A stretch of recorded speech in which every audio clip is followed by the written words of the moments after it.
Lincoln Pulp and Paper, and the Millinocket mills are unfortunate examples of a failure to provide low-cost energy to manufacturers. But the committee should also be aware that IECG is fully supportive of Maine's climate goals. These goals are very ambitious, and as the Climate Council has noted, can only be achieved through the electrification of space heating and transportation, and then only if the electricity supplied to these sectors is from renewable, zero-emission generation sources.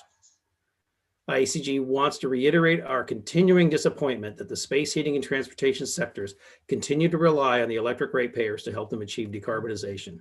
We have suggested numerous times in legislative forum and elsewhere that Maine will not achieve its goal without all sectors stepping up to pay their fair share.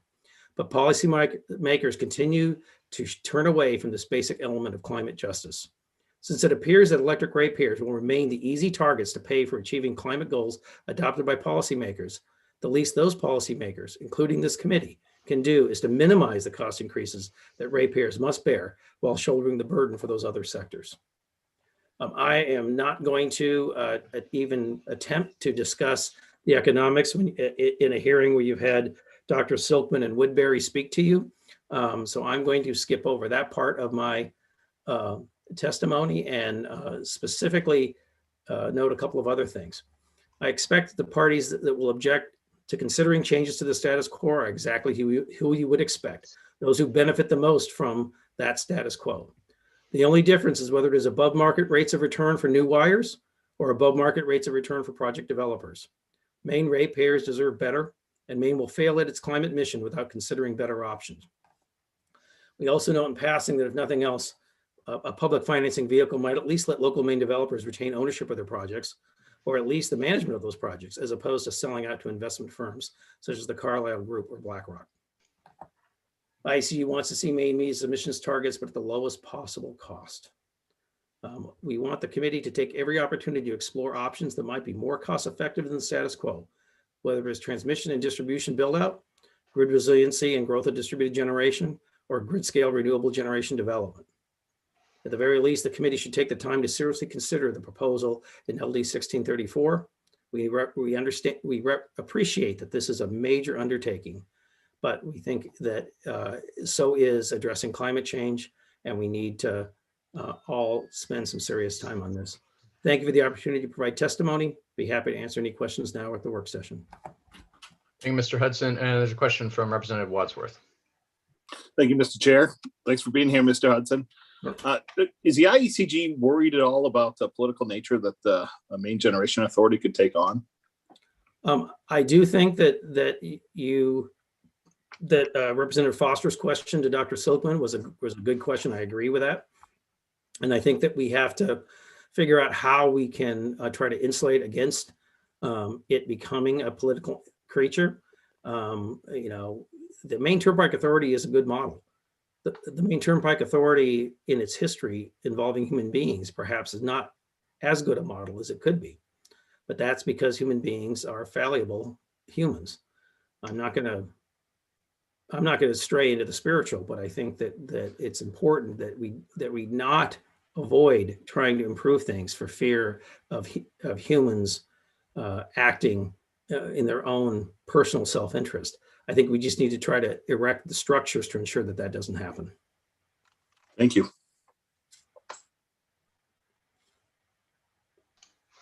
Thank you, Mr. Hudson. Any other questions from committee members? I guess I want to just ask about on that last topic. You know, I'm aware that there have been failures within sort of quasi-governmental agencies, you know, consumer-owned entities, as well as investor-owned entities. You know, I think of Plant Vogel, which had some significant cost overruns in Georgia, as a pretty significant example. So it sounds like your members are concerned that you know, one thing is the cost of capital and the access to lower cost capital, which will be passed on to ratepayers, and another thing is governance. And is it fair to say that yes, we should work on the governance structures, but that would also be the case within the private sector and the private ownership market as well, that we need to watch for it there as well.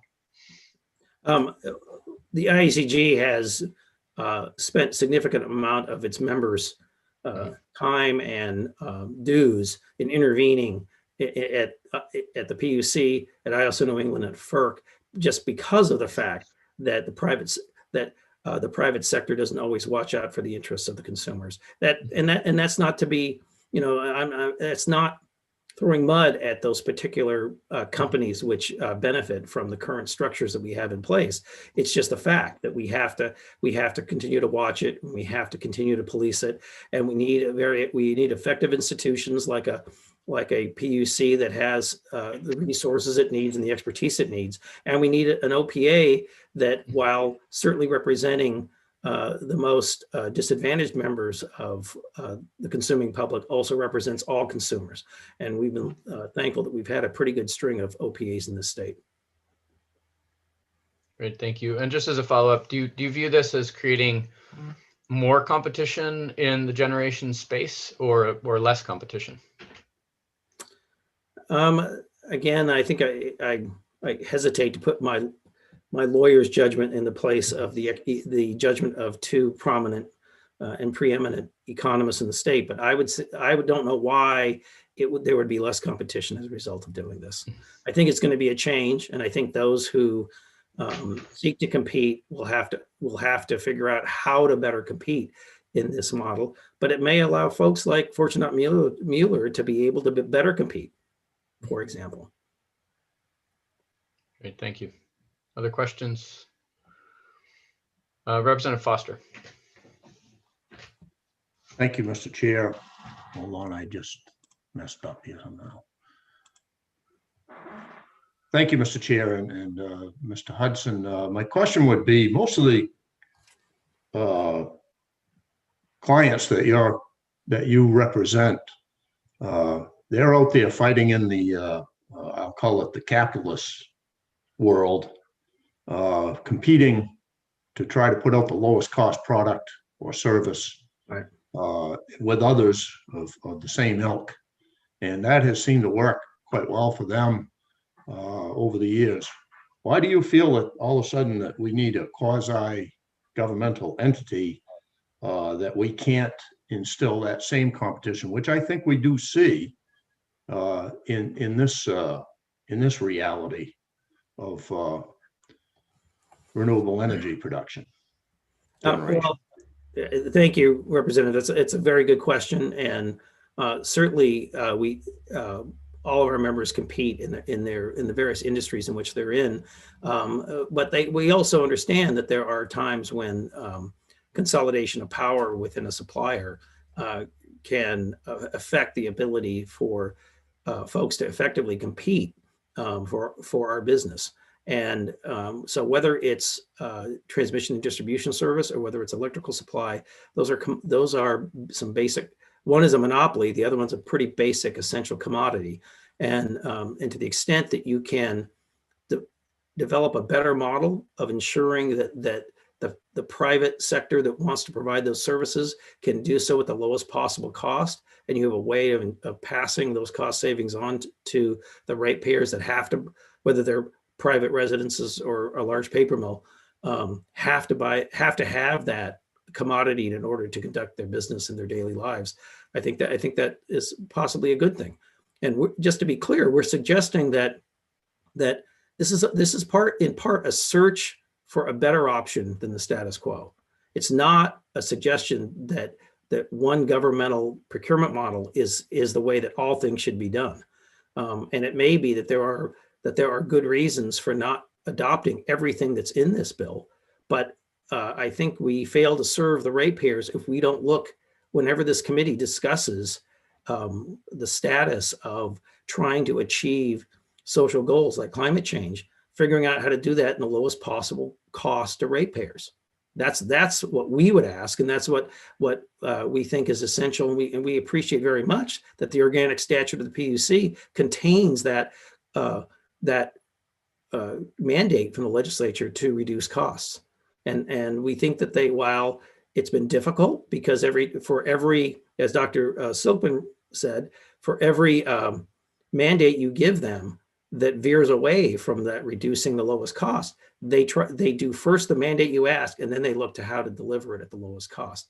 But you're going to find that our frustration with the status quo is exactly as I testified, that it seems to be, as much as we've tried to suggest that other sectors should bear some of this burden as well, we can't find a majority of main policymakers to agree with us and try to make that happen. So it appears to us that we are locked into paying as ratepayers for everything that we want to accomplish with regard to climate change. And if so, we need everyone to look at how we can do so at the lowest possible cost. Thank you. Thank you. Representative Foster, a follow-up? Yes, thanks. If I might just follow up, Mr. Hudson. So if this quasi-governmental authority were formed, what makes you think that future members of, or even present members of this committee might not decide that they would legislate to affect that authority in a way that may not be beneficial to ratepayers as well? Right. I would note that I think that to a large extent, this committee and some of the institutions it's set up, at least in my experience in front of the committee, such as the Efficiency Maine Trust, the trust has been very successful, I think, in trying to reduce the effect of politics in its decision making and stick to the facts. And I think that is apparent in, I think, the esteem in which this committee and certainly IACG holds Mike Stoddard and his team. So I would hope, in a large part, that's because of both, I think, the thought that went into setting up the structure, but also the fact that some of the very best people in the state have dedicated their time to serve as on the board of that organization and helped it set up its rules and regulations in a way to minimize that. So I think that there are ways of trying to look at structures to minimize that concern. That's a very real concern, Representative Foster. So we would hope that as this goes forward, that as the discussion continues, that that your concerns remain paramount in the minds of the committee in terms of how to avoid, whichever side of the political aisle you're on, how to avoid the political dynamic of the day from distracting the organization from its mission. And in our sense, we look at the mission as how to provide the lowest cost financing, and then finding a way to have ratepayers benefit from that lowest cost financing. And that's all we're about. We're not against private ownership, but if we're going to end up paying for it, I think we have a right to demand that it be done at the lowest cost. Any follow-up, Representative Foster? Great. Just very quickly, Mr. Hudson, I know for residential customers who I tend to track a little bit more closely, it's a little more visible on the PUC website. Generation used to be more than half of the bill from the utility. When I came onto the committee in 2007, that was the case. Since then, that's actually flipped. So the T and the D, the delivery, is actually more than half of the bill. So I just trying to put this in that broader perspective for industrial consumers. Is that also the case, or what's the sort of rough ratio? Right. So now we've switched from talking about what we pay for others, and now to what we pay for our own use of electricity, because those are two different things. But with regard to that question, Mr. Chairman, I think your surmise is correct. That if you look at, it's no surprise to members of this committee that the locational marginal price, the wholesale cost of electricity in ISO New England, is anywhere between 3.4 to 4.1 cents per kilowatt hour, and you're looking at T&D costs, but you look at the all-in costs in in the various IOUs districts sits somewhere between 12.5 to 15.5 cents a kilowatt hour. The difference primarily is transmission and distribution costs. And unfortunately, the transmission costs are not within the purview of this committee. And so there is little that the committee or the PUC can do to rein in those costs of transmission, because that's done by FERC. But that doesn't mean that we should ignore what the state can regulate and what the state can advocate for with regard to federal transmission rates. So. Great. I have an idea for transmission I'll talk to you about later. Any other questions? I understand that, Mr. Chairman. All right, seeing none, we will go on to testimony from Steve Weems. Welcome, Mr. Weems. Thank you, Mr. Chair, Senator Lawrence, Representative Berry, and other members of the committee. My name is Steve Weems, and I appear as the Executive Director of the Solar Energy Association of Maine. We are pleased to support LD 1634 and thank Representative Grochowski and the co-sponsors of this innovative legislation. We agree with the essential rationale for this initiative, which is about the cost of capital. Establishing the authority could save billions over the next 30 years.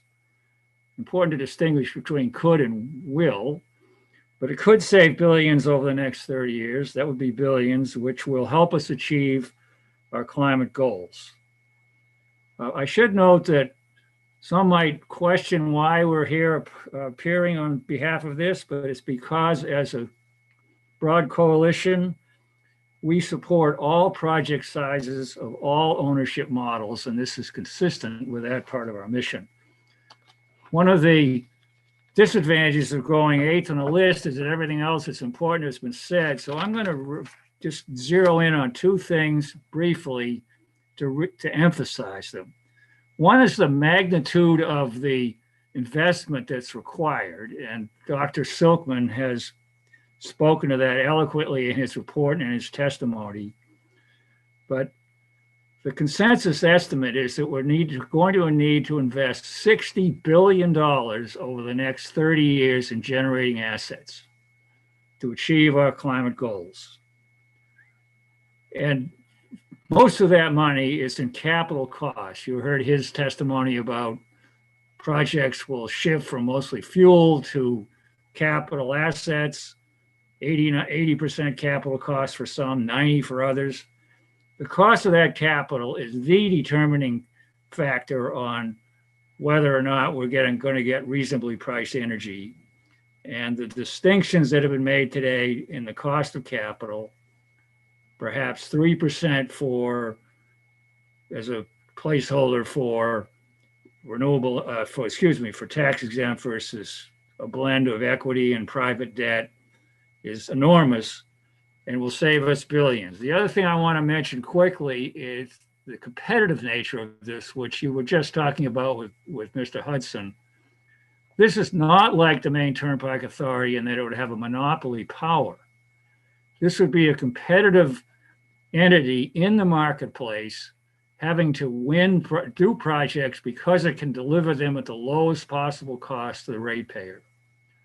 And it will have the second ancillary benefit probably of because it doesn't have monopoly power and it has to win projects on the basis of their character and price, that it will bring down the pricing for other competitors that are being financed with more expensive capital. So it's going to be a beneficial impact in both respects, both in terms of the projects that it sponsors and completes and those that are done by others. With that, I'll stop. I'm out of my 3 minutes anyway, and defer to the distinguished economists that appeared today before you. Thank you, Mr. Weems. Any questions from the committee? All right, seeing none. Appreciate your testimony. And we will go next to Susan Ely from the Natural Resources Council of Maine. Welcome. Thank you, Representative Berry, Senator Lawrence, distinguished members of the Committee on Energy, Utilities, and Technology. My name is Sue Ely. I work for the Natural Resources Council of Maine. Our offices are located in Augusta, but I'm testifying today from my home in North Yarmouth. And I am pleased to testify in support of Representative Grochowski's bill LD 1634. I also sympathize with Mr. Weems going at the end of this line of distinguished speakers. So again, I'm just going to hit some high points. The risk and the task that is before us related to climate change is immense. We all know that we need to reduce our greenhouse gas emissions by 45% by 2050 and 80% by 2030 and 80% by 2050 and achieve carbon neutrality by 2045. The state's made commitment to increase our renewable portfolio standard to 80% by 2030 and 100% by 2050. These are enormous goals, and the consequences are also enormous if we don't reach these goals. Mainers are already feeling the impacts of increasing temperatures and rising sea levels, changing weather patterns, all the result of climate change. We must take bold action to get bold results. And I think that what Representative Grochowski has put before us is just that. The breadth and depth of testimony from people who don't always agree on things, I think speaks to the insightfulness of her bill in the way that she has taken the problem to find the problem before us really is how much is it going to cost to achieve these goals and how can we do it in the most efficient and effective way possible. So I also am not going to try to rehash Dr. Silkman's statistics. I think he's made a really compelling case that this infrastructure costs are many billions of dollars. I think the figure that he gave was 60 billion for generation, storage, and grid investments over the next 30 years. And an ability to finance that at a rate around 3% versus a rate of 8 or 10 or 15 is something that we should give very careful consideration to, because it seems like that's the only way we're going to get where we need to get in the very short future. We think that the Maine Generation Authority is a solution that should be very carefully considered, given the amount of investment in new renewable energy infrastructure, generation, storage. For these reasons, NRCM supports the bill and encourages you to approve it. Thank you. Thank you, Ms. Ely. Any questions for Sue from the committee? I have a very important question. Is that Bradbury Mountain behind you, or what is that view that I'm seeing? It is. It's actually, you can see my dad's farm from the from the top. Wow, excellent. Okay, I'll look for it next time I'm up there. Glad I recognize that. Any other questions? Other important and burning questions from the committee? All right, seeing none, thanks for joining us. Thank you. And we will turn next to testimony in opposition to the bill. And first up is Mr. Jeremy Payne. Welcome, Jeremy.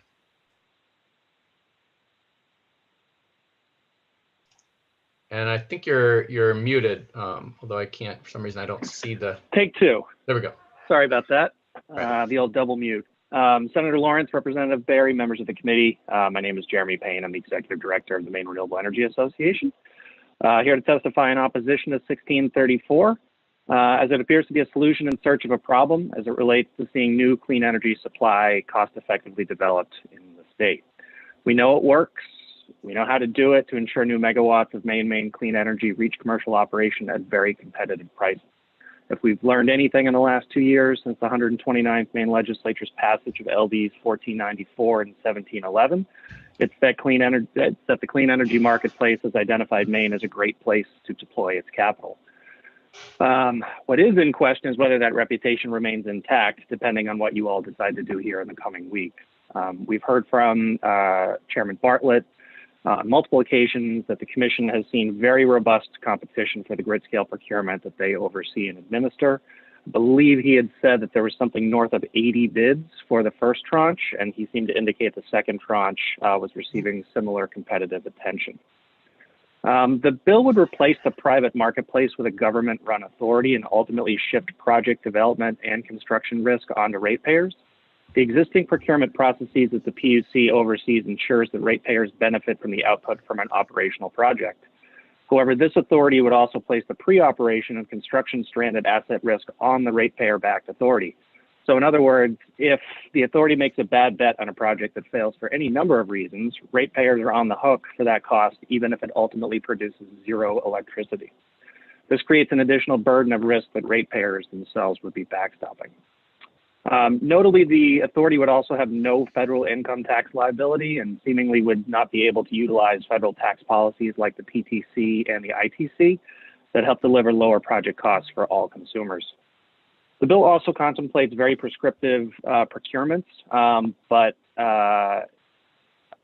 well, the bill itself contains very little information as to how those numbers were arrived at. Certainly, Representative Grahowski confirmed my suspicions that they could indeed be found in Rich Silkman's report from a few years ago. But we just encourage the committee to drill down to better understand how, why, and whether those targets actually achieve the state's goals. In other words, maybe they're right, maybe they're wrong, but I'm not sure that this committee or any committee, frankly, should just be taking one person's word and assume that it's correct. Additionally, the bill would create tax-exempt status for all generation authority projects, which means host communities would no longer receive new commercial taxable value. As this committee knows full well, throughout our pursuit of a cleaner energy future, one of the most consistent reasons that communities approve projects is their ability to help stabilize or lower property taxes.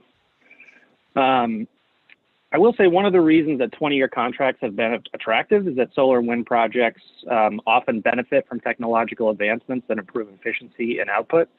So another way for Maine consumers to continue receiving those benefits beyond the 20-year term would be to sign another contract. And further, I'm also quite sure that the awardees of those contracts associated with the passage of LD 1494 would be more than happy to negotiate a follow-on contract with the PUC. Revenue certainty is as important to owner-operators of those projects as pricing certainty is for residential ratepayers and commercial businesses as well. To be clear, this bill would represent a seismic shift in Maine's energy policy by asking private companies to compete with state government. And as such, we would encourage the committee to tread lightly and have a very robust conversation about whether this authority is the right approach to achieve the state's climate goals. So with that, we respectfully urge you to vote ought to pass, and I'd be happy to try and answer any questions. Thank you, Mr. Payne. Are there questions from the committee? Representative Foster. Thank you, Mr. Chair, and thank you, Mr. Payne. I find myself in a rather strange position here, but I will ask, you represent those who are installing generating capacity. Could you briefly explain in layman's terms, if you will, why you would be against having the opportunity to borrow this cheap money through the formation of this authority to It's not entirely clear to me, and maybe I misread the bill and I'm misunderstanding it, but it's not entirely clear to me that's the only thing it's doing. I think you heard Fortunat Mueller talk about that there's references to development in the actual section of the statute. If it really was just here's a pot of money that you can borrow cheaper, I'm not sure that we would have an objection to it. But if it is an authority that is created to introduce or create additional competition in the marketplace through a government-run authority that would be competing with private companies, I don't think that's a level playing field. Other questions? All right, seeing none, appreciate your testimony, Mr. Payne. And that was it for opponents, as far as I'm aware. I'll give a chance at the end again. But next up will be testimony neither for nor against, beginning with the public advocate, Barry Hobbins. Welcome. Thank you very much, Mr. Chair and members of the Energy, Utilities, and Technology Committee. My name is Barry Hobbins, and I'm the public advocate with the Office of the Public Advocate. And I'm here today to testify neither for nor against LD 1634. This bill is a relatively large initiative and difficult for some to digest so late in the session. On the one hand, such a proposed authority, quasi-state ownership approach of electric generation would bring the state's lower cost capital to the development of renewable energy. Studies indicate this would theoretically lower the cost of the energy produced and could thereby assist in meeting the state's climate change goals in a more cost-effective manner, while not putting a significant financial burden on the main ratepayer. On the other hand, the state and federal governments have made a public policy decision to allow competition in the electric generation industry. And the approach which is proposed here would arguably be contradictory to that policy decision. While the current policy approach is designed to foster a free market, renewable energy providers, developers do frequently require long-term government contracts to construct these projects. A consequence of this bill is that it undercuts the competitive distribution of energy in the marketplace, which is currently very robust. It could be argued that this legislation would place the state proposed authority as a competitor in that market. This would be a major policy change. If there is interest from the committee, the OPA would advise potentially amending this bill to a resolve and designate it for further study. It is the opinion of the Office of the Public Advocate that this bill has possibilities, but whether or not it goes too far would have to be discussed at a later time.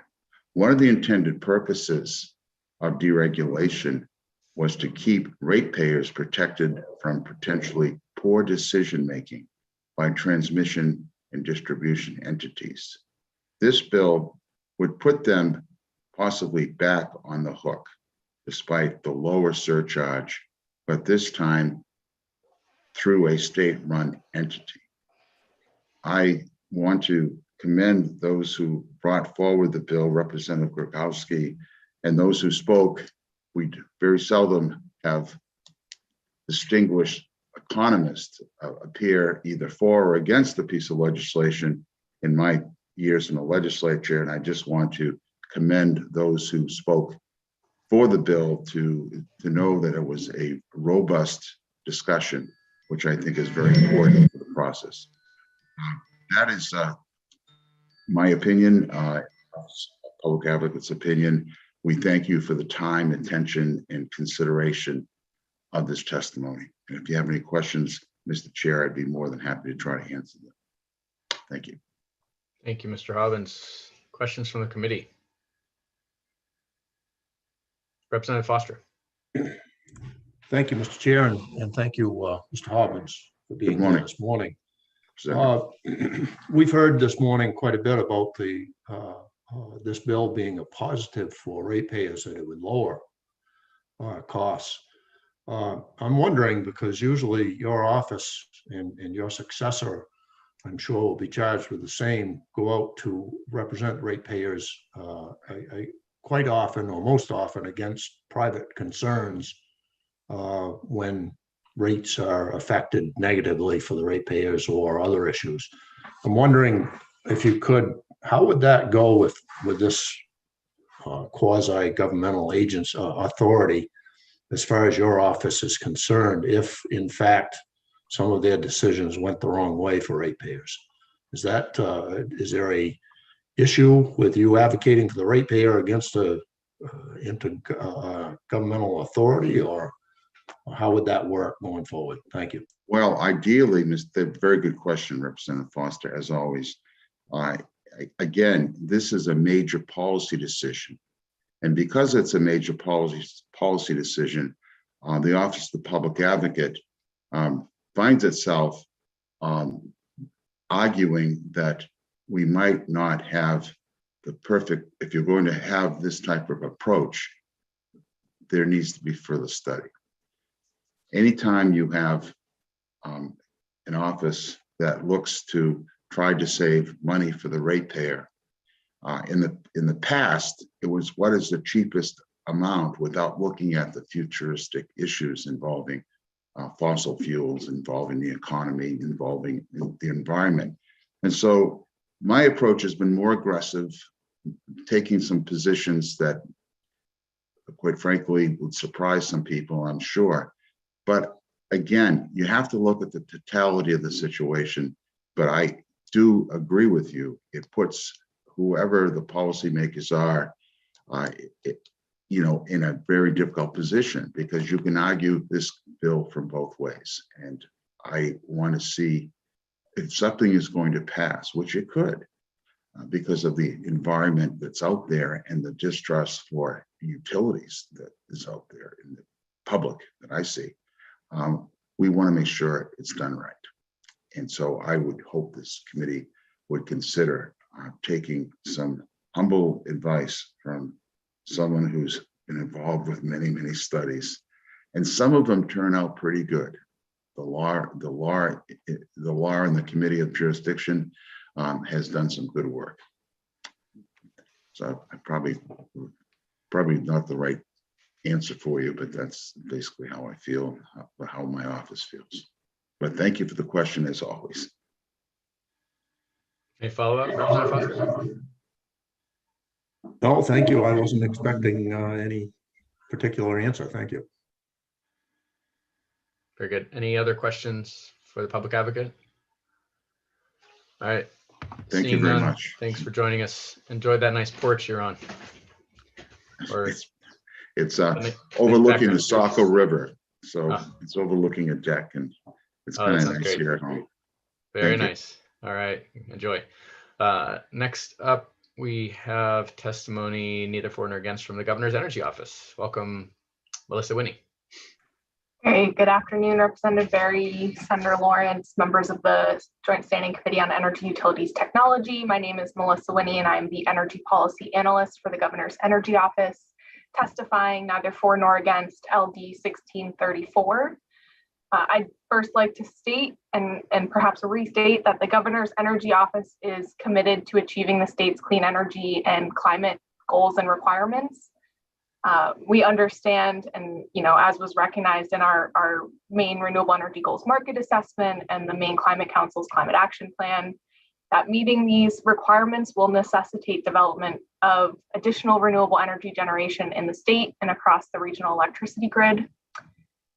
In relation to meeting these goals, the GEO does have some concerns about the wide sweeping nature of this legislation and potential unintended consequences of this vast change in ownership structure of the state's electricity generation. The GEO would like to ensure that there is a clear understanding of how the details of this proposed authority would be implemented and staffed, any impacts to the energy markets and clean energy industry, tax implications for municipalities and the state, and associated ratepayer costs or risk impacts of this legislation. Seconding what the public advocate just said, we may also recommend that this be turned into a resolve for a study to ensure that we are all clear in understanding what the impacts and outcomes of this change and of the proposed legislation would be.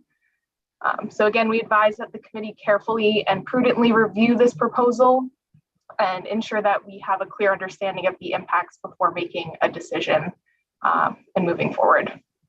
So thank you for your consideration and happy to answer any questions. Thank you very much. Any questions from the committee for the Governor's Energy Office? All right, seeing none, we will move on to Michael Stoddard of the Efficiency Maine Trust. Good afternoon, Chairman Barry, Chairman Lawrence, members of the committee. My name is Michael Stoddard. I am the Executive Director of the Efficiency Maine Trust. I appreciate the opportunity to testify to you today on LD 1634, neither for nor against the legislation. It won't surprise you to hear me say that our chief interest is in finding ways to ensure a 10 to 20-year transition to beneficial electrification for both heating and transportation. And at the same time, ensuring that the electric supply is decarbonized under that same period.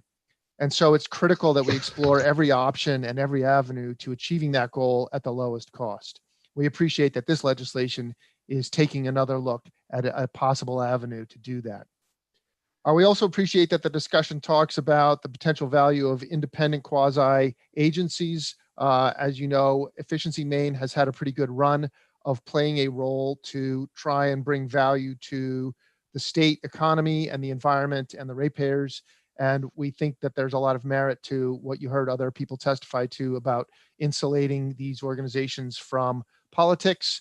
And it's critically important. It's been incredibly valuable to us to have some of that arm's length distance. And hopefully we've been able to handle the assignments that have been entrusted to us in an efficient way and an effective way. And we think that that can be very valuable to achieving the goals that the state has when it comes to energy.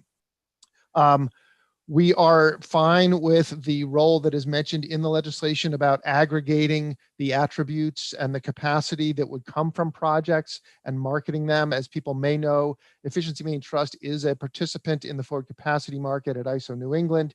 It would not be a big stretch for us to add some more capacity to that resource and also the reporting that goes with it. And I think we could similarly, without much trouble, do the same for renewable energy credits if that was asked of us. Finally, I would echo a prior comment that was made about the targets that are prescribed for the volume of megawatts and of both renewable energy and storage.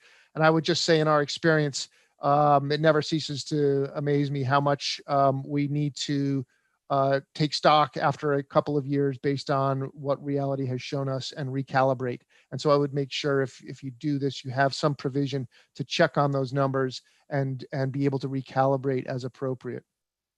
And with that, I'd be happy to take any questions. Great. Any questions from the committee?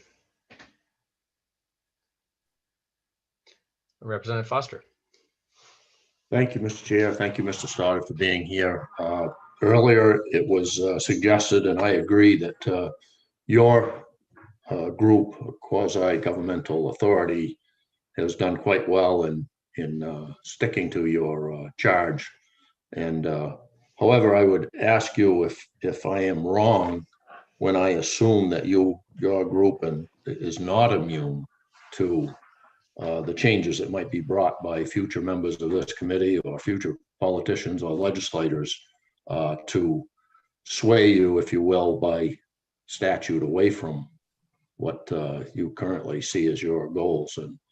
And likewise, I would assume that I wouldn't be wrong in thinking that that might happen to any agency, governmental authority such as your own. Thank you.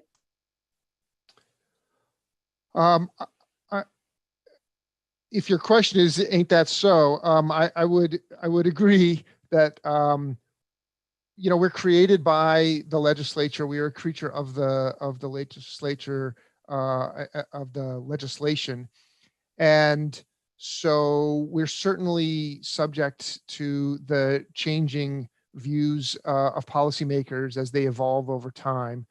I think I'm echoing some earlier testimony about the value of having a good board that is well chosen and has some diversity to it, and itself is somewhat insulated from political influence. And that has been, and there's the appointment and confirmation process that goes through your committee, and I think that your committee has always taken that job very seriously and has made sure that the folks who were put on our board were qualified and were going to be impartial and understood the importance of that impartiality. So I don't think there's a foolproof mechanism or system, but I do think that the fact that we were established with the word trust in our name and that there was a lot of attention put at the outset to our remaining impartial. I feel that both parties and the elected officials from both parties have taken that seriously and have kind of provided checks and balances over the years to try to preserve that impartiality as best as possible. And I felt that it worked. They honored that and respected that during the LePage administration and when the Republicans had control of the legislature. And I feel that they've honored it during the subsequent administration and when the Democrats have been in control of the legislation. So I'm eternally grateful that both parties have honored that and have kind of held each other in check when there may have been suggestions to try and influence it more and more with policies that, as you say, the legislature is within its right to adopt and impose upon us. But I think it has done that in a very prudent and limited way over our tenure. Any other questions? All right, seeing none, thank you, Mr. Stoddard. And up next, we have Neil Goldberg from the Maine Municipal Association. Welcome. Thank you. Representative Barry, Senator Lawrence, and members of the Energy, Utilities, and Technology Committee. My name is Neil Goldberg, and I am providing provisional testimony, neither for nor against LD 1634 on behalf of MMA. After the LPC convenes next week, if their position does not align with my comments today, I will be submitting amended testimony. Much has already been said in favor and in opposition to this authority. We think that there is great possibility here. It is ambitious, and it will likely create the financial support to get these very expensive projects, as we just heard, off the ground. And these are projects that are unlikely to go anywhere at the municipal level without some state support.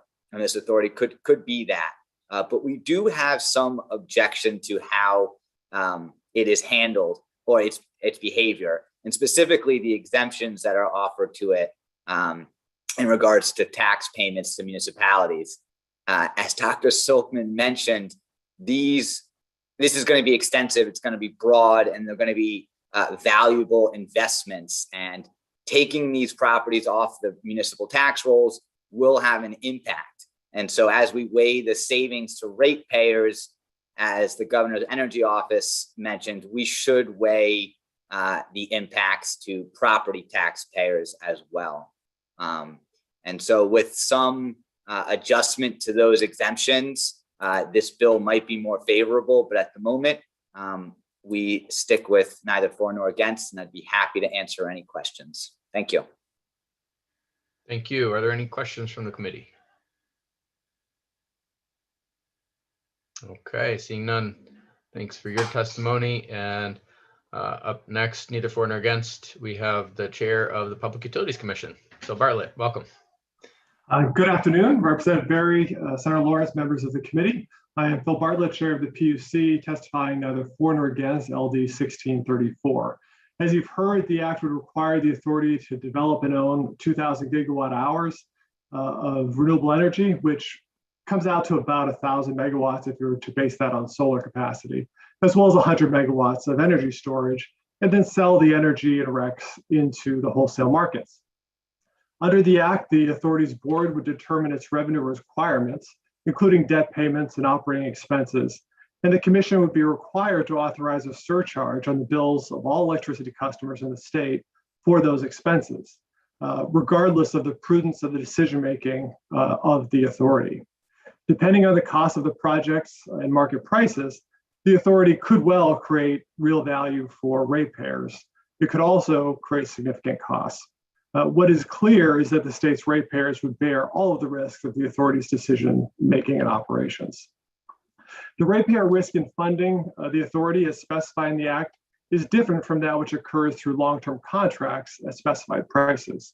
Such contracts, by their nature, allocate risks among the state's ratepayers as well as project developers. Under these contracts, the ratepayers are exposed to the risk of market price fluctuations, while the project developers bear the risk of cost overruns, operating expenses, and so on. It's also, I think, worth noting, as others have mentioned, that when you're creating a government agency as a sole buyer, and particularly where it's mandated to procure a certain amount, that could have significant impacts on the market and affect the overall competitiveness of the market. So that is certainly worthy of some further analysis. The Commission suggests that the committee consider this bill in the context of the state's overall policies regarding renewable energy development and other climate change goals here in Maine. The Commission is in the process of conducting its second of 2 required solicitations for renewable energy under 3210G, which will result in it procuring about 800 megawatts of renewable generation. In addition, the NEB program, which you're all considering changes to this session, currently has 1,000 megawatts of projects with NEB agreements and over 2,600 megawatts of projects in the queue. So a significant amount of that may well come online. To put this in context, Maine's peak load is approximately 2,100 megawatts, and Maine currently has 4,500 megawatts of generating capacity in the state, making Maine a net exporter. The picture is further complicated by transmission constraints, which create the potential for negative market prices and or periodic curtailment of operations with a significant influx of new resources. Such negative pricing would increase above market costs for ratepayers under existing long-term contracts. Given transmission constraints, it'll be important to get the timing of development right, factoring in realistic estimates of both load growth and the timing of possible transmission upgrades and expansion in and out of the state. At the Commission, we urge the committee to carefully consider how the creation and operation of a generation authority might impact the state's long-term strategy to meet its renewable energy goals and how it fits in with the broader context of Maine's energy policy. With that, I'm happy to answer any questions. I'll certainly be available for work session. Thank you, Chair Bartlett. Are there questions from the committee? And Representative Foster. Thank you, Mr. Chair. Thank you, Chair Bartlett, for appearing before us here today. My question is similar to what I had for the Office of the Public Advocate. I'm wondering if you could speak to how you think the PUC would work in relation to this authority and their goals and according to this legislation. Thank you. It's not clear that we have a significant role other than passing through the costs to ratepayers as they're determined by the authority. So I don't see a significant oversight role other than it's sort of administrative in advancing, making sure that their bill gets paid through ratepayer expenses. Certainly there would be a role in rate design, obviously, but yeah, that applies to all rates. If I could follow up, Mr. Chair. Yep, go right ahead. Thank you. Thank you, Chair Bartlett. So to throw out an example, when the PUC puts out bids for generating capacity, I'm assuming now this authority will be doing some of that. Would the PUC have any oversight of how those bids came in for that generating capacity, or is this, or am I completely wrong on that? That wouldn't be what in fact is happening when this authority offers funding and owns generation. Thank you. Yeah, so I mean, we have some existing long-term contracting authority, which, yeah, if you go through this, you may well want to repeal. 3210C, for example, requires us to open a proceeding every few years to consider contracts. So this authority would be doing the procuring. The way I read it, I don't see us as having a role at that point. It would be up to the authority to do the procurement. One of the concerns we have when we do procurements, which I think apply to this, is anytime you have a fixed amount that you're requiring, if the market gets tight, you're going to be subject to the potential of costs getting ratcheted up. So that's why I sort of flagged the issue of considering whether it's us or the authority doing these kinds of large procurements, having some flexibility so that the authority could simply reject bids if they felt that the market wasn't competitive, as opposed to requiring them to procure X amount in a certain period of time. just in case you end up with a much tighter supply or tighter competition than you expect.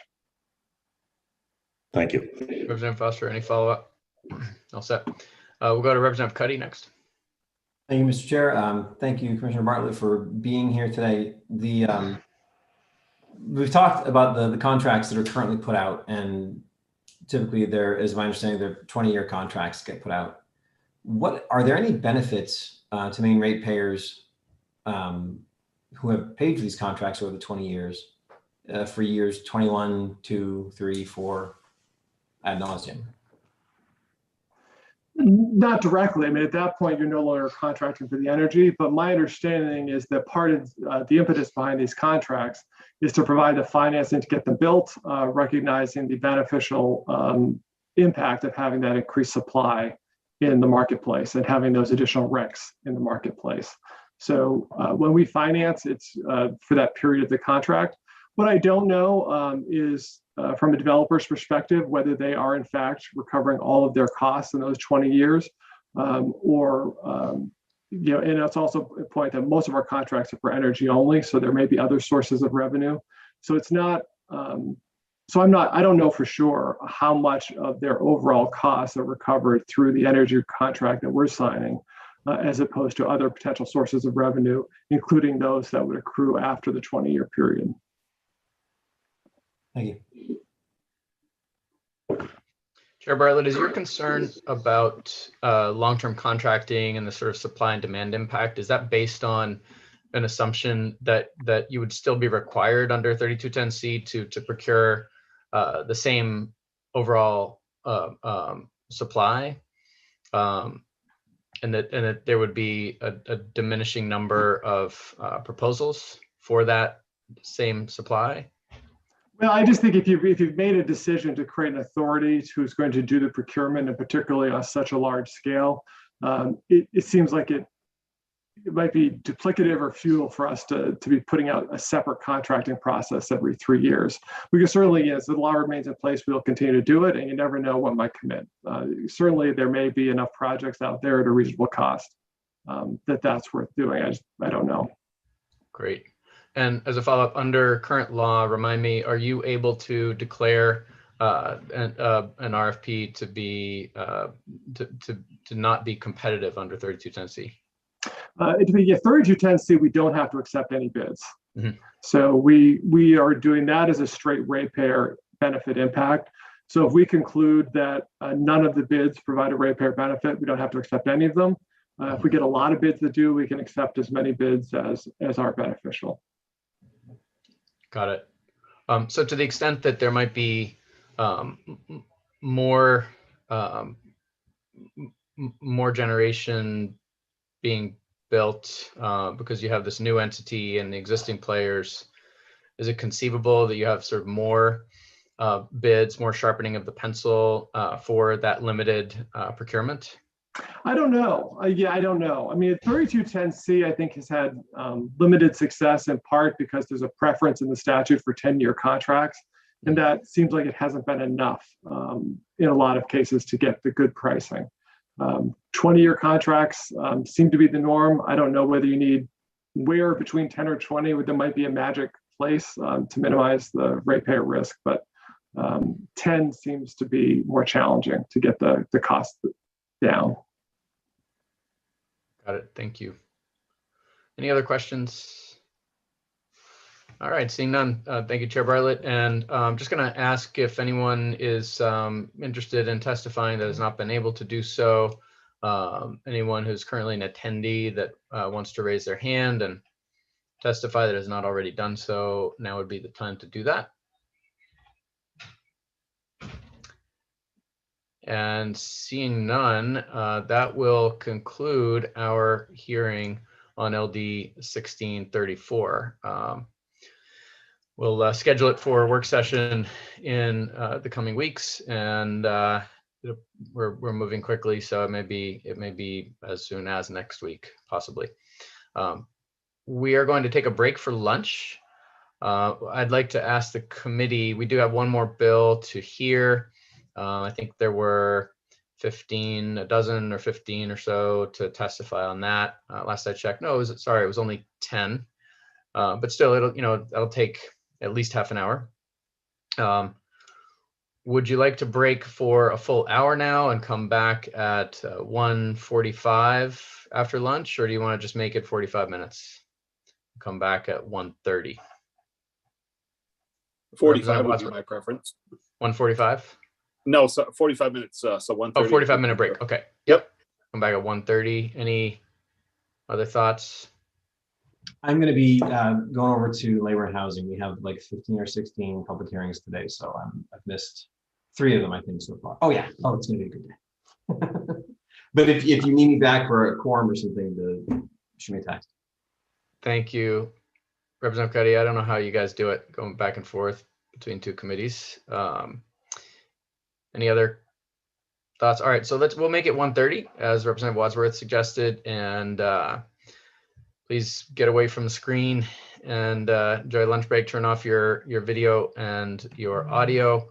We will be back at 1:30 to take up LD 1596. See you all then.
Hi,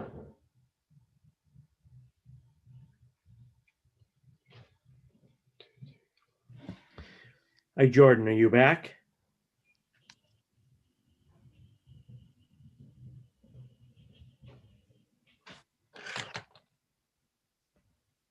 Sorry, I had my sound off. Are you there? Yep. Great. So I'm doing the hearings this afternoon. And you had sent out an email with the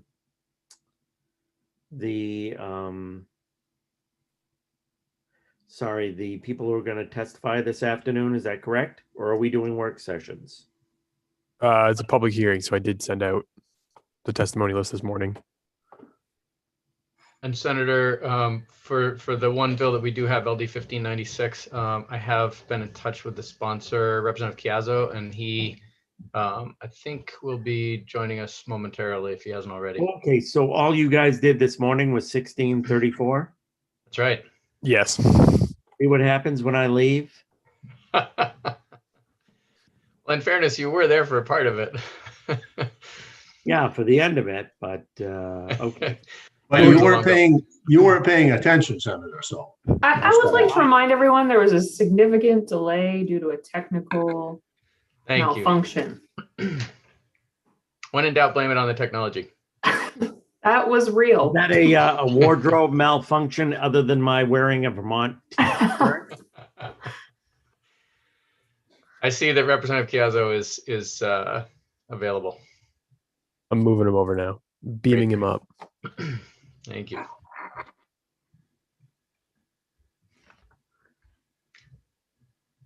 Senator Lawrence, do you have the list already? I don't have the list, but let me find it. I can send it to you again if needed. Nope. And I see Representative Chiazzo has not changed a bit. I did shower this morning, though, Senator, as you did as well. So I'm just for the record. Thank you. Thank you. Okay. So if we're all set, we have 1, 2, 3, 4, 7. Great. We're all set to go. So we're back with the Energy, Utilities, and Technology Committee, and we're holding our public hearing on our second bill today. It is LD 1596, an act to reduce the nameplate capacity and distributive generation. Pardon me, let me start again. An act to reduce the nameplate capacity of distributed generation resource projects to qualify for net energy billing and decrease tariff rates for customers participating. Distinguished colleagues of the Energy, Utilities, and Technology Committee, I am Chris Chiazzo, and I represent House District 28, which consists of the good people of Western Scarborough. As a former member of this committee, I regret, as you've heard from multiple people in the past, and Senator Lawrence has alluded to, that I can't hand out the traditional treats at the virtual hearing, but I promise to do so when we are all together in person again. With that, I am pleased to present LD 1596, which is an act to reduce the nameplate capacity of distributed generation resource projects to qualify for net energy billing and decrease tariff rates for customers participating in the net energy billing programs. As Senator Lawrence had mentioned earlier, I had the privilege of serving on this committee when LD 1711 was passed in the 129th legislature. And as I recall, one of the primary motivations for moving that bill forward was the desire to remove administrative barriers and encourage more development of renewable energy sources, including solar energy. I think in this regard, the legislation we passed that session, including LD 1494, was successful. However, I have become increasingly aware that in our enthusiasm last session, we may not have thought as critically as perhaps we should have when drafting 1711. The concern was heightened when I read about the Public Utilities Commission's order dismissing the bids for the distributed generation procurement program last year as uncompetitive and unduly expensive. The Commission's order criticized the design of the DG procurement process, clearly implying that the legislature should take further action. I also heard about the Commission's report on the ratepayer impact of the current net energy billing programs, representing a 20% rate impact over time. I understand that the committee has now received information from the commission that states the impact from such projects could be as high as 50% if a higher than expected percentage of existing proposed projects become a reality. In my opinion, this is not a case of having too much of a good thing, but it's a case of, it's a matter of paying too much for that good thing and not being able to afford all the other good things that we'd like to have move forward. I continue to support further development of renewable energy in Maine. However, that is only one thing among many that we must do to address our climate goals. As a result, I offer this bill for the committee's consideration. I understand that this is only the latest bill proposing changes to Maine's NEB programs, and several have suggested even repealing the DG procurement program, while others have focused primarily on the NEB programs. I also understand that the committee now has a subcommittee led by Senator Lawrence to discuss various options for actions by this legislature. I hope that the subcommittee can review my bill, see if it adds any helpful ideas for their discussions. And having been removed from the discussions for some time now, I will leave the technical details of this bill to the interested parties, whether positive or negative, in the hopes that their current observations and comments may be helpful to the NEB subcommittee as it decides how best to proceed. The intent of LD 1596 as drafted proposes to reduce the nameplate capacity of a distributed generation resource project that qualifies for net energy billing from less than 5 megawatts to less than 1 megawatt. It allows a project subject to a contract entered into prior to January 1, 2021 that previously qualified for net energy billing and no longer qualifies upon the enactment of this provision to continue to qualify for net energy billing as determined by the Public Utilities Commission based upon the project's viability as indicated by developer investment and achievement of project milestones. This bill further proposes to establish a decreasing tariff rate schedule for customers participating in the commercial and institutional NEB tariff rate program. It also reduces the time in which customers participating in the program may receive the bill credit from 20 years to 10 years. Finally, this bill also directs the Commission to offer a one-time buyout to commercial or institutional customers who shared a financial interest in the distributed generation resource project that has not yet started commercial operations on the effective date of this bill. Now, I recognize there's a lot to unpack in this bill, and I offer it to provide as many ideas to the committee as possible while you work through the NEB issues this year. Much like our original intent on LD 1711, I suggest the committee's goal should be to maintain progress on growing Maine's renewable energy generation while keeping in mind the resulting cost to ratepayers. Thank you for the opportunity to discuss my concerns regarding the unintended consequences of my actions last session. I respect the committee has a lot on its plate this session, but hope that this bill will stimulate further constructive discussions on these goals.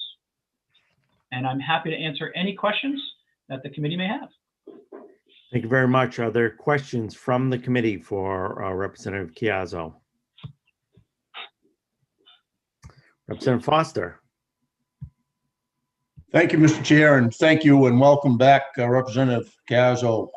I know I don't even have to ask if you missed us or not. So the bill you've put forward is remarkable in your clairvoyance on what some of the issues that the subcommittee was considering are. I'm wondering, first of all, as you stated, the committee didn't foresee the costs that changes to 1711 were going to put forth towards the ratepayers should bids have been accepted on net energy billing and other issues. Do you know how much of an adjustment this bill represents in comparison as far as ratepayer costs that would result if this were passed as is? Unfortunately, Senator Foster, Representative Foster, first of all, thank you for that very kind welcome. I do miss you guys. I listened in on some of the testimony in the previous bill and certainly do miss the detailed discussions, of course. You know, I didn't really do an analysis, or perhaps some of the other interested parties have done some work to see exactly what the impact is. But you know, I think like a lot of the legislature that we put forward, it's a pendulum, right? It swings back and forth, and I think very rarely are we able to find that sweet spot right out of the gate. So I stand behind my commitment to alternative energy. I think solar is a great thing. I think we need to have it. I think we need to keep pursuing that as policy. I think we just may have overshot a little bit on the cost side of things, and I think hopefully we can recognize that as a policy body, make those corrections and bring that back in line so that we can continue moving forward with advancing the renewable energy program, which we absolutely need to continue with for sure. If I may, Did that Mr. answer Chair. your question, Representative Foster, or do you want to? I would like to follow up if I could. Okay. Mr. Chair. Thank you, Go right ahead. Representative Chiazzo. With that in mind, if Senator Lawrence's subcommittee were to decide to use your bill as a document to make possible changes that the subcommittee is considering, would you be open to amendments such as, possibly extending some of the changes you've made further, and or even including the getting rid of the DG portion of previous legislation? Thank you. Yeah, I have the utmost confidence and faith that this committee and Senator Lawrence's leadership on the NEB subcommittee will find the right resolutions. And if it means, taking a piece of this bill and adding it or modifying it, I mean, I'd be honored if it was the basis for the solution, of course. But really, the whole goal here is just to present some other alternatives, some other options, and spur that discussion to really kind of dig into what the other options are. And what other ideas might be out there to try and help us resolve the problem the best way we can for the state and the ratepayers. Apologies for a second. Let me try and close that door. Any follow-up, Representative Foster? Okay. All set. So I appreciate Representative Chiazzo, people calling this Senator Lawrence's subcommittee, but I do not recall appointing a chair of the subcommittee. Barry also serves on the subcommittee, as does Representative Foster. So, I think we are all equally responsible for its successful outcome. No disrespect meant to any of the other subcommittee members, for sure. For sure. Other questions for Representative Chiazzo? Seeing none, thank you very much. Good luck on LVA. Thank you. Thank you very much. Great to see you guys again. You're welcome. Good to see you, Chris. Now we will go to proponents of this bill. This bill having no co-sponsors. We'll go to Tony Buxton from the Industrial Energy Consumer Group. Tony? Thank you, Senator Lawrence, Representative Barry, distinguished members of the committee. Good afternoon. I am Tony Buxton of Portland from Pretty Flaherty, representing the IECG here today. As you know, the IECG is an association of larger energy consumers focused on the price and reliability of electric supply, and since 2019, fairly intently on doing its part to help address the climate crisis. In fact, after LD 1711 became law, IECG formed its climate initiative to help, as the website name says, getmaineclimateright.com. We hope you visit this site in your work because it has the best thinking we can find on how Maine can rapidly and efficiently address the climate crisis. IECG has described, as you are aware, LD 1711 as a significant climate mistake because it pays 4 or 5 times as much as necessary for solar energy. That mistake unfortunately compounds by limiting what Maine can spend on heat pumps, weatherization, and other climate strategies. IECG acknowledges its role in this mistake. While we opposed 1711, perhaps we could have been more clear or more effective or worked harder. We're not pointing fingers. IECG just wants mistakes to be avoided and corrected when we as fallible humans make our share of mistakes. And that's why we support Representative Chiazzo's bill and helped work on it. We hope the bill offers useful ideas to keep substantial net energy billing projects and programs alive, but reduces the harm. Obviously, This is a very complex issue. That's why you've created a subcommittee, now an unnamed subcommittee. I know. Hopefully not an orphan, and hopefully successful. And we just want to offer these ideas to the subcommittee and to you all, and hope you will consider them. There are some complex matters. First, let me clear up a drafting mistake. The buyout in section 4 should be of the project or the developer, not the utility customer.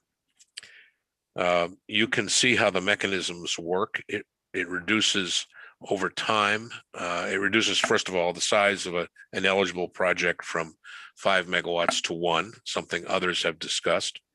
And it reduces the rate over time, with the important exception that a project can apply to the Public Utilities Commission to be a full 5 megawatt project at the rate set in the legislation, based on its achievement of milestones and investment. And that would, we hope, deal with the equities involved in people having gone out and spent money, or leasing land or buying land and building a project, and now being subject to a question roll program. It's not perfect, but frankly, I would imagine that everyone is having difficulty figuring out how to draw the line that distinguishes one project from another. And frankly, that's why the legislature created the commission itself in 1913. It's hard to draw those lines. Finally, we urge adoption of a voluntary buyout mechanism similar to what was done in the 1990s for much larger projects, which saves ratepayers millions of dollars in higher energy costs. I'd be happy to explain that. I realize it's a counterintuitive concept, but basically it's a lot easier to buy out a developer's profit than it is to buy out an uneconomic project, uneconomic because of its size.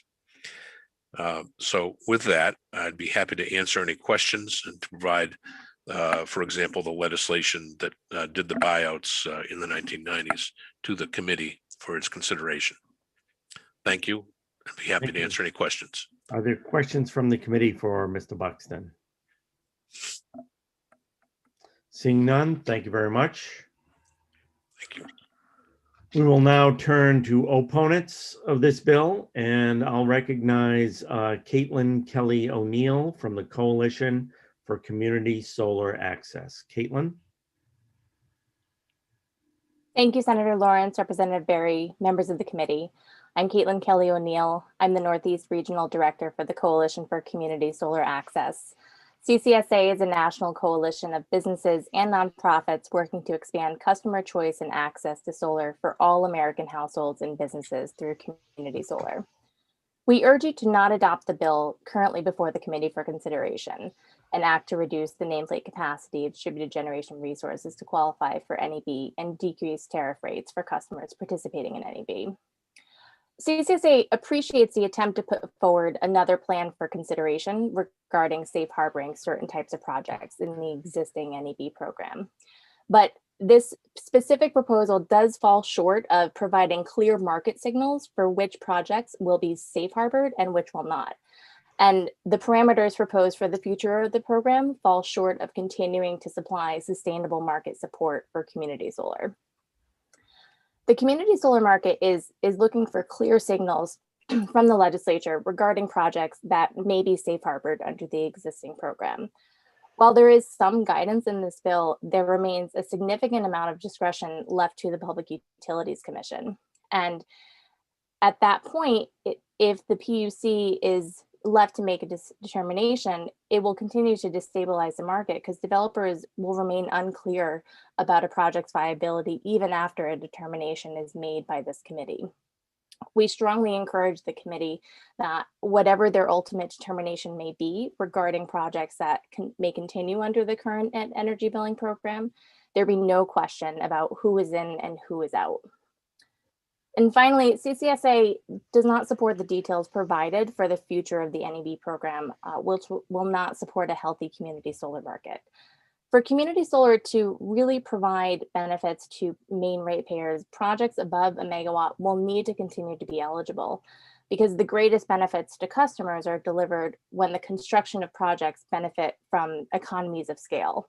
And we usually see that with projects over a megawatt, up to the 5 megawatt cap that's currently existing.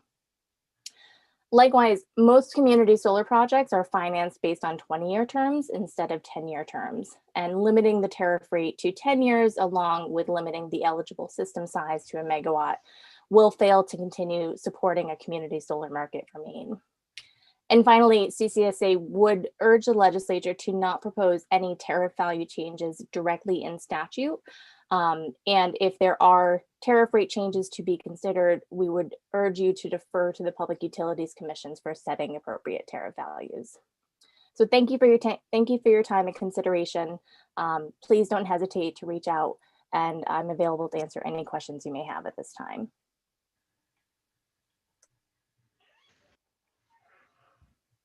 Thank you very much, Caitlin. Are there questions from the committee? Representative Barry. Thank you. Thank you, Caitlin. And I just want to make sure I'm understanding the tariff rate provision the way that you are. So the way that I read section 2 of this bill, the tariff rate would step down over time, 50%, then 40, then 30, et cetera, in each succeeding year as of January 1st.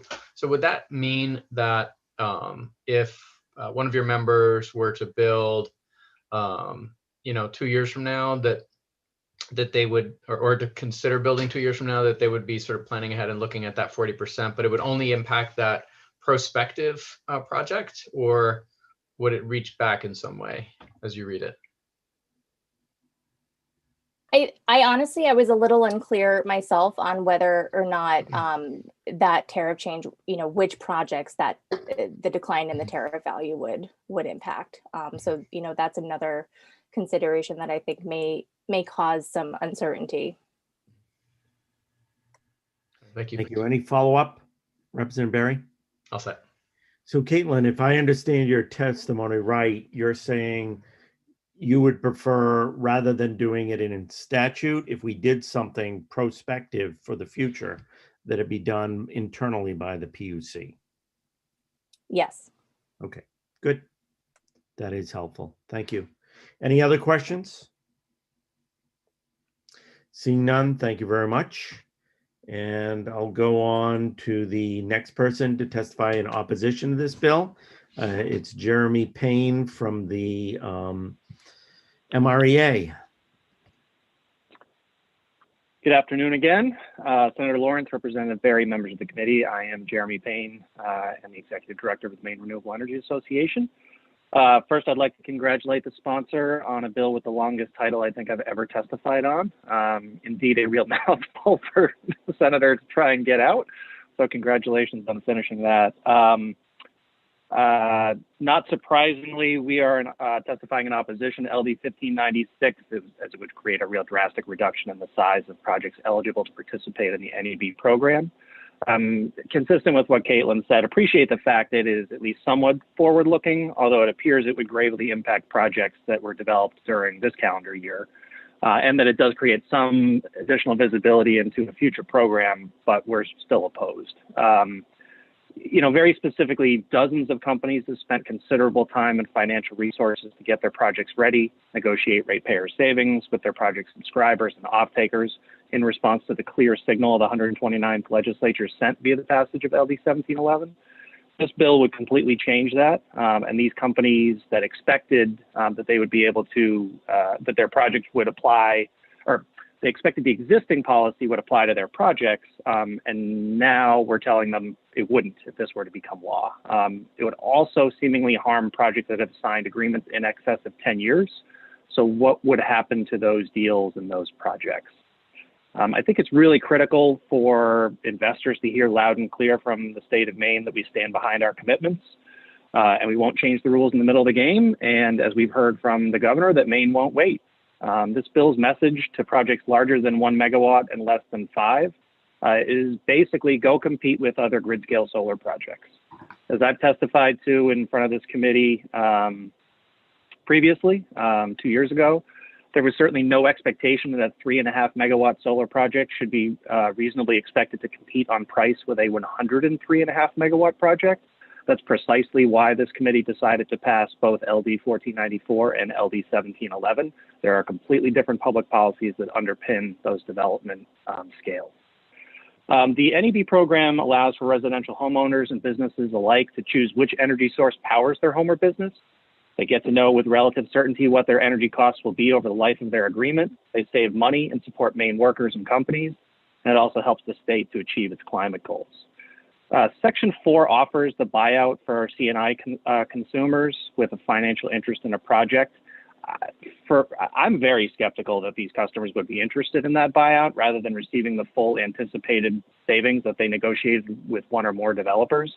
Many of these businesses have very likely already included the expected cost reductions into future budgets, and some may have even bid future work, and I don't mean solar work, based on the NEB law that exists today. So what are we telling those folks that they're supposed to do with those deals if they have bid on work that has nothing to do with solar, nothing to do with energy, based on energy savings they thought they would be realizing? Suddenly they're not. We have really interrupted their financial business and budgeting cycle. Also consistent with what Caitlin was just saying, this committee saw fit to vest the tariff rate setting authority with the PUC, and this bill would clearly change that. It seems allowing the PUC to be nimble and responsive to any changes in the marketplace that should impact pricing is the most logical approach. And obviously, as we've discussed here, the so-called NEB subcommittee has been continuing conversations. The ideas contained within this legislation would lead the solar industry down another path of uncertainty. So we encourage the committee to carefully examine bills like LD 1596 and the message it sends to the marketplace, and frankly, whether you yourself would be willing to invest your own hard-earned money in our state if there was a potential for ideas like this to become law. Certainly encourage you to vote ought not to pass, and happy to try and answer any questions. Thanks. Are there any questions from the committee for Mr. Payne? So Jeremy, I just have one. Do you think people investing in projects this year were aware of the risk of potential changes to the NEB project when they were making those investments? Well, in fairness, there's always a risk, right? I mean, any legislature can choose to make decisions as it sees fit. I think there was probably a reasonable assumption, given the statements that have been made pretty clearly from the legislature for the last 2 years and the Mills administration, that there's a real commitment to growing a clean energy economy. So to the extent there would be changes to policies that are on the books, I think it would have been reasonable to assume they would be prospective. I guess what I'm asking is the legislature came back into session January 1st and they would be prospective, this year. And was there an assumption in the industry of that potential risk? I think there's an awareness that things can change, but I also think it was reasonable to assume that changes would be certainly as of the effective date of a new law, as opposed to bringing it back to January 1st of this year. Okay. Thank you. Are there other questions for Mr. Payne? Seeing none, thank you. We will go on to Kelsey Fiore from Next Amp Inc. Go ahead, Kelsey. Great. Thank you. Good afternoon, Chair Lawrence and Chair Barry and members of the EUT committee.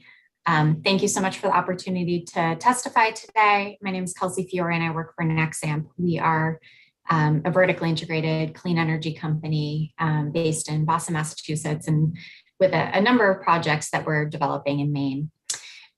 So I'll echo Caitlin and CCSA's and Jeremy at MRA's comments. I just wanted to kind of build on them briefly. We really appreciate that 2 years ago, this committee passed legislation that has since helped poise Maine to be a leader in distributed solar.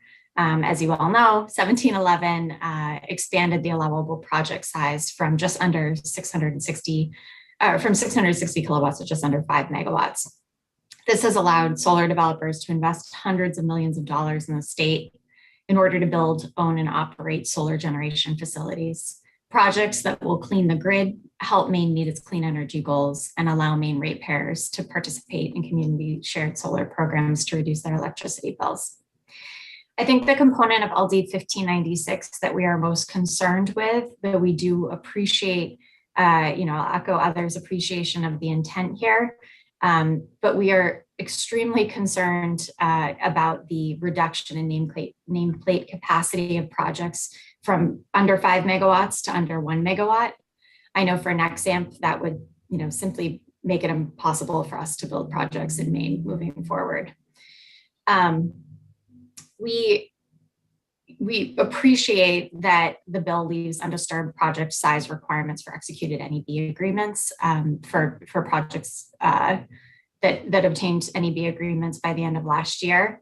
But really, we're concerned that this cap would impact projects that have moved forward since the end of last year, and more broadly moving forward, that this essentially is probably going to result in one of two outcomes. First, either customers are going to see a reduction in their savings as subscriber organizations seek to overcome more challenging project economics, which are really borne by the fact that larger shared solar projects carry additional costs that rooftop and other on-site systems do not. So customer acquisition, retention, and management costs.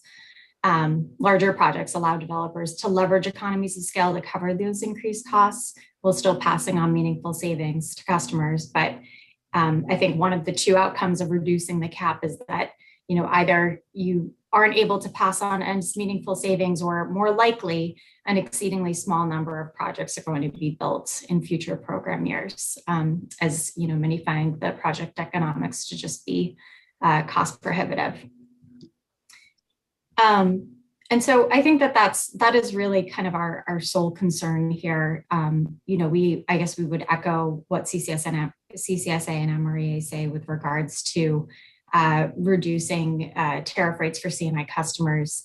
We do think that that's probably most appropriately done by the PUC. But really just looking forward, if we want to have a community solar program that lasts into the future for Maine, we've seen, that it's the state is poised for success at this moment. If we make this change, we can, I think, pretty fairly assume that we're going to see the heart of community solar ripped out. So thank you very much for your time today. Thank you. And we would strongly urge the committee to vote in opposition to LD 1596. Great. Other questions for Kelsey from the committee? Seeing none, thank you very much. We'll now go on to Mike Parker from Loki Solar. Mike? Hey, thanks so much, Senator Lawrence. I'm Mike Parker. I'm from Kittery, Maine. I'm here testifying against LD 1596 on behalf of Loki Solar. Loki Solar is a small business in the state of Maine, owned by myself and a good friend of mine.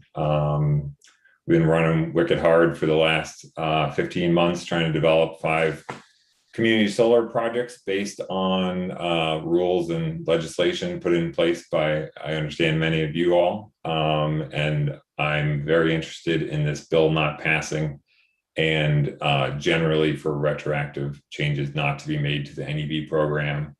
I've got my life savings into it and 15 months of every free minute. So I think, I certainly understand that renewable energy development is a risky business. I've worked for 11 years in engineering consulting for hydropower, still have that day job. But I don't think it's an acceptable risk to expect the people who set up a program to go back and shred up your contracts retroactively. That doesn't seem like a reasonable risk to expect.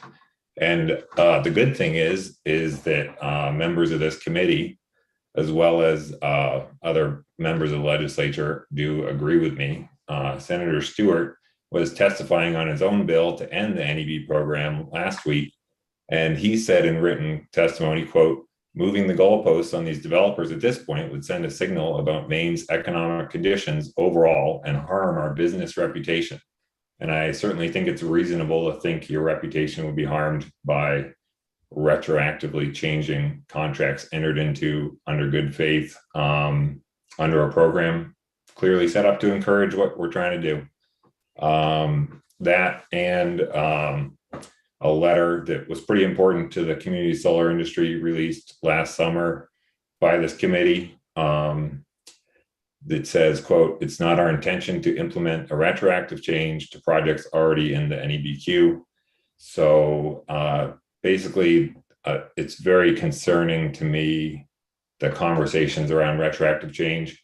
Uncertainty is a great way to kill development projects. And there's a lot of uncertainty in the world right now. That doesn't make my job as a developer any easier. It certainly doesn't make my job working with folks that might finance or help us in our developments go any smoother. In fact, it grinds it right to a halt and sends us a significant amount of the way backwards. So I would really encourage folks to look at the best numbers and analysis you can use. There's some low quality information out there that I think has maybe encouraged some discussions that aren't very accurate. First thing, the governor's energy report, the governor's energy office report, just to be clear, it doesn't propose any cap on DG solar. It does encourage DG solar as low-hanging fruit to meet goals. It realizes that there will be significant attrition from projects in the queue, and it identifies that we have a very long ways to go to our 2030 and 2050 goals. So certainly sending us backwards isn't going to help us get there. Then the 2020 PUC report that considers the cost of DG solar, but not the benefits. We're talking a lot about houses earlier today and mortgage payments. And I think that if I didn't consider the fact of the benefit that I get to live in my house, my mortgage payment would certainly seem expensive. So I would strongly encourage consideration of the March 2021 Daymark report that considers benefits, because if you're going to do anything, you probably want to look at costs and benefits. Final point is around attrition, which will occur if you look at the Versant Hydro Bangor Hydro queue. 27% of those projects are on oversubscribed substations.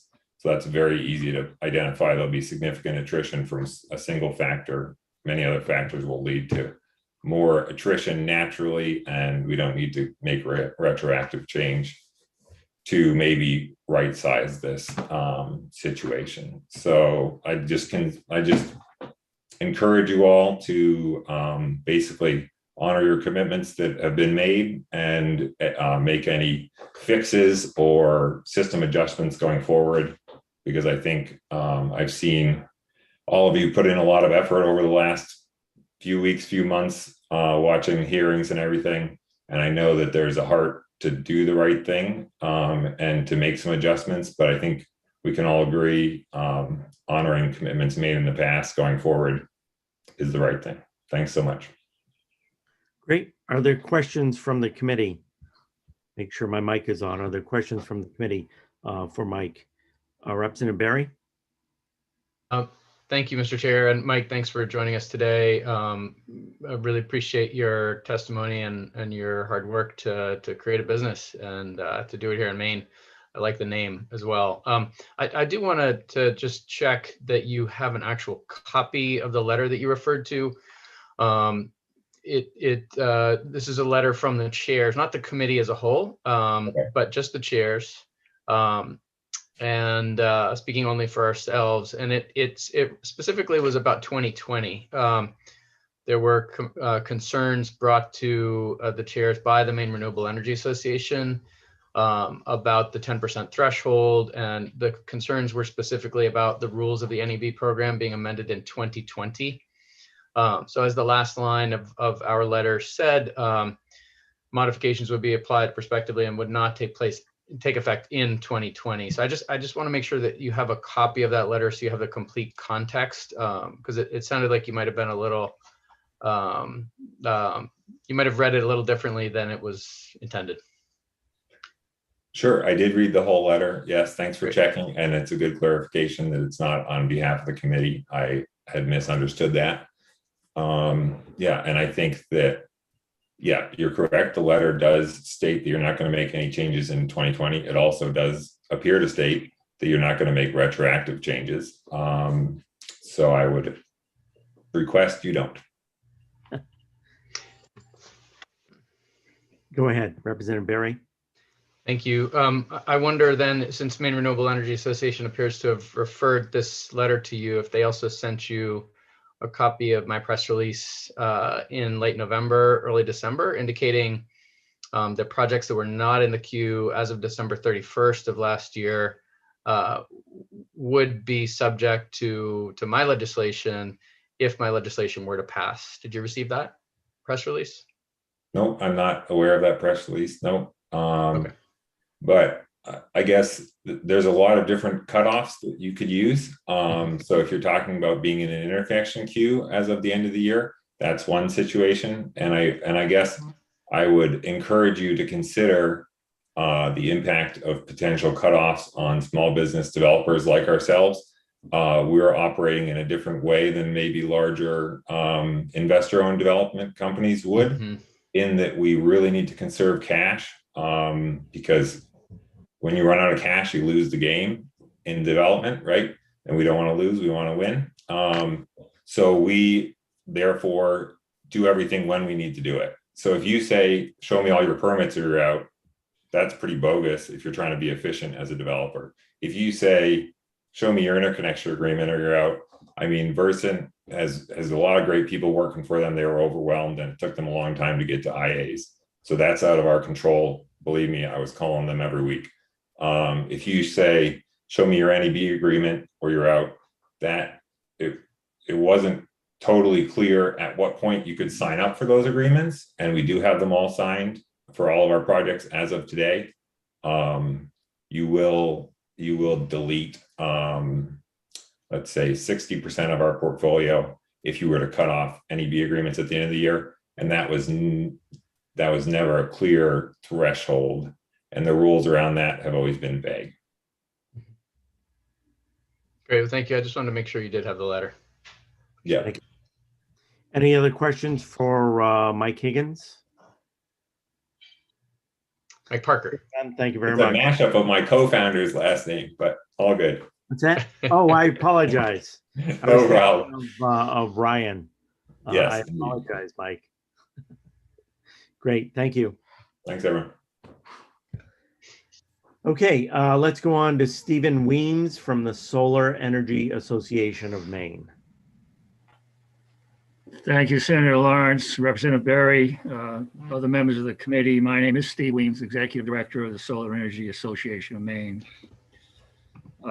With respect to the sponsor and the value of moving up the learning curve to an improved net energy billing program, we oppose LD 1596 in the strongest possible terms.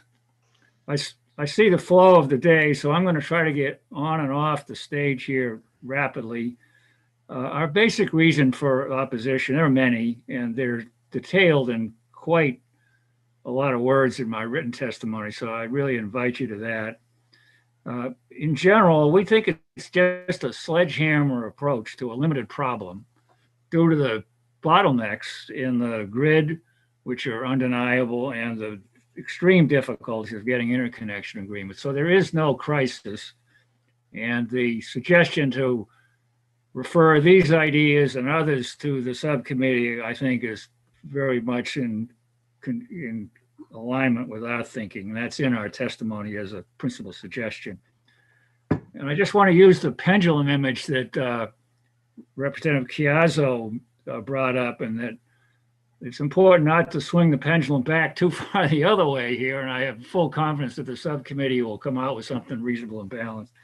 I do want to comment on two other things of extreme importance. One is just the impact of retroactive adjustments in the tariff structure on built projects. I mean, many of those that are now 2 or 3 or 4 years old, we're talking about rooftops, we're talking about other behind the meter projects, community solar farms.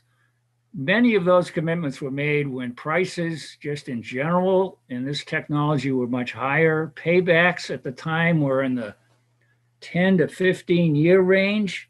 People made those commitments and are in those projects on the basis of the existing tariffs, and to step down the value of the credits for those people would be a major breach of faith. So I beseech you not to do that. Secondly, and lastly, this whole matter of what size projects make the most sense. You kind of look around our state, what we're hearing, the scope of the generation that's going to be required, there isn't any doubt that there's going to be difficulties in siting big projects. You heard yesterday about the wind interests. There's definitely problems with wind in Western Maine. You can be sure that big mega solar projects are going to bring out people that say we don't want those because they're just too big or they're going to take too much land. There's no vision of a future that will work that doesn't include a vigorous amount of local, distributed, close to load, smaller projects. And that has to be part of the total tapestry that we build out. Why I was in favor of the big projects earlier today, and I'm in favor of the distributed projects this afternoon.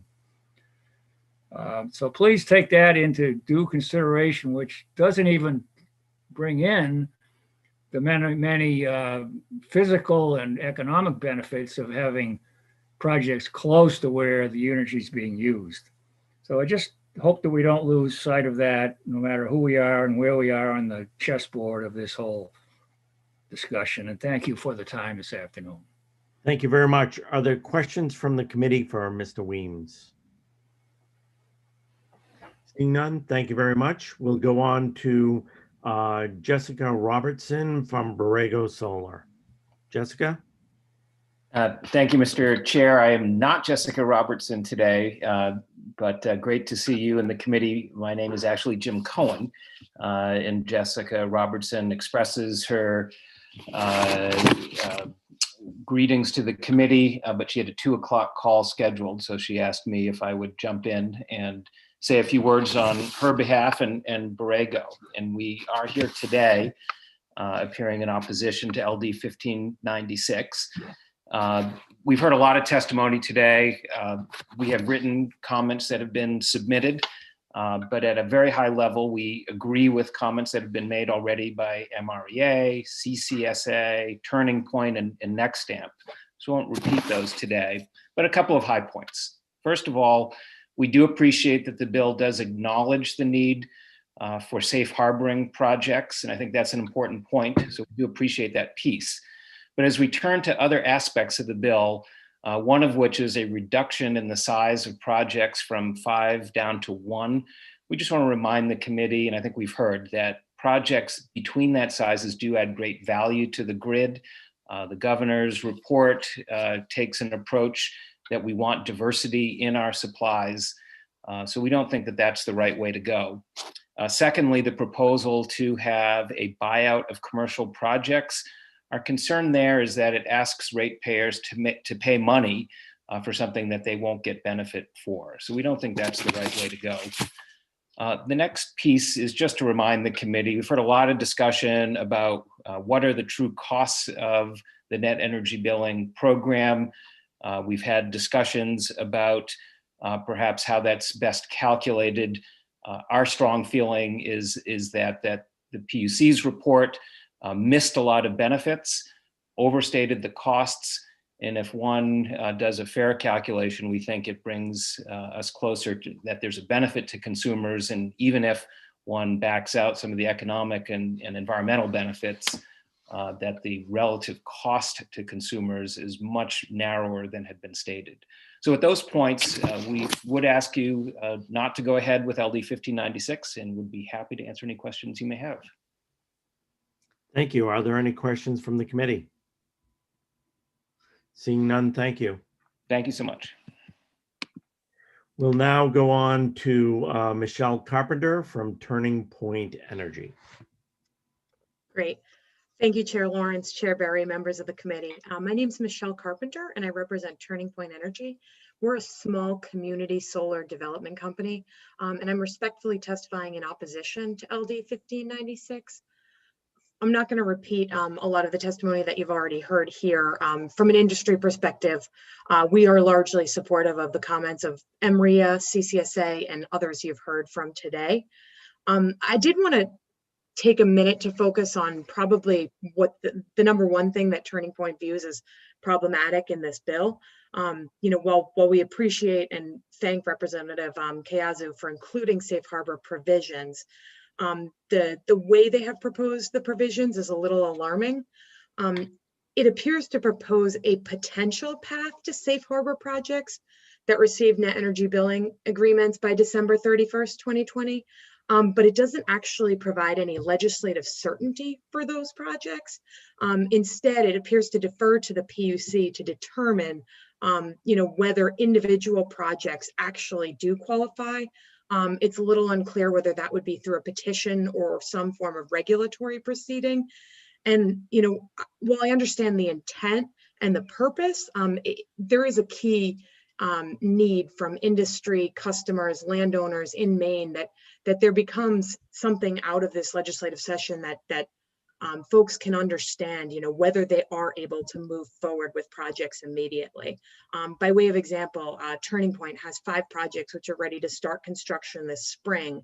If this were to pass in the legislature as drafted, those projects would basically have to then stop and hold on construction until that proceeding at the PUC unfolded. I wanted to raise that to your attention because I don't think that's been focused on as much as some of the other comments. So to summarize, the industry needs clear guidance from the legislature around which projects are safe harbored and which projects are not. And we do not think it should be done through a process at the PUC. We do appreciate and think that there should be a path to a future program with capacity and compensation to be determined by the PUC. So with that, I'm available for any questions. Thank you. Are there questions from the committee? Seeing none, thank you very much. I believe that completes testimony of people against the legislation. We have one person testifying neither for nor against, and that's Melissa Winnie of the Governor's Energy Office. Melissa? Good afternoon, Senator Lawrence, Representative Barry, members of the Energy Utilities Technology Committee. My name is Melissa Winnie. I'm the Energy Policy Analyst for the Governor's Energy Office, testifying neither for nor against LD 1596. I think I can keep my testimony pretty short, and we did provide it in writing as well. First, acknowledging that the rapid and widespread deployment of renewable generation, including smaller scale distributed generation, is a critical component to meeting the state's clean energy requirements. The state's climate action plan identifies distributed generation as a key element of ensuring a clean energy supply for Maine people, as well as the Governor's Energy Office Renewable Energy Goals Market Assessment Report, which recognize the value of distributed generation in meeting our requirements, as well as other potential grid benefits. As committee members are aware, this committee established a subcommittee to review net energy billing and distributed generation policy, and we recommend utilizing that established process to consider these issues and recommendations prior to making any changes to the existing programs and statute. We look forward to continued involvement in that subcommittee process and working with this committee on legislation that considers appropriate modifications to distributed generation programs and policy where necessary. Thank you, and I welcome any questions. Thank you. Are there questions from the committee? Seeing none, thank you very much. And I believe, Jordan, that concludes the people testifying on this bill. Is that correct? That's correct. That's all I have. Okay, so I'll declare this public hearing closed. Thank you all for your patience today. I know it was a long day, but they're all going to be long from here on out. So buckle your seatbelts and get ready. Anything before we break up? Okay.